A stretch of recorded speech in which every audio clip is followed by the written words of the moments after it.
यदि कोई भक्त, कोई संत यदि कोड भी चू रहा हो उसके और वो नाम लेकर भक्ति कर रहा है तो उसे नफरत ना करना, क्योंकि दुख पता ना किसको और कब हो सकता है। और भगत भक्ति करेगा तो एक दिन वो स्वस्थ भी होगा। और कहते हैं नाम रटत कोढ़ी भलो, चू चू पड़े जो चाम, वो सुंदर शरीर किस काम का, जा मुख नाही नाम। फिर बताते हैं कि वैसा के विश्वास चरण चित दीजियो।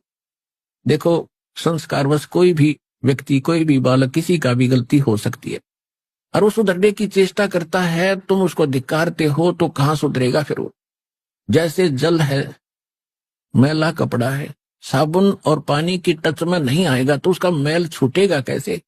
इसी प्रकार जो संसार के विचारों से, संसार की क्रियाओं से हम बिगड़ गए, हमने पाप घड़े इकट्ठे कर लिए, कोई चोरी करके, कोई डाके मार के, कोई और रिश्वत कर लेकर, तो मैले हो गए हम।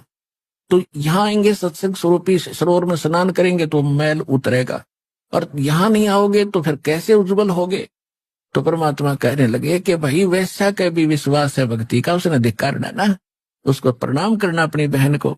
धीरे धीरे बुराई भी छूटेगी, किसकी नहीं छूटी, और ज्ञान से छूटेगी। अज्ञान से गलती बनी, ज्ञान से सुधर जाएगा। लेकिन हम तो ढीठ हो जाते हैं, अपनी विचारों को उच्च ही मानते रहे, ये हमारी गलती रही। और अब वो पुरानी बातें मालिक इसलिए दोहरा के गए थे कि प्राइम टाइम में गलती ना कर दियो तुम, फिर कैसे भी सूत में नहीं आओगी तुम्हारे। अब तो बहुत गजब का टाइम आ गया।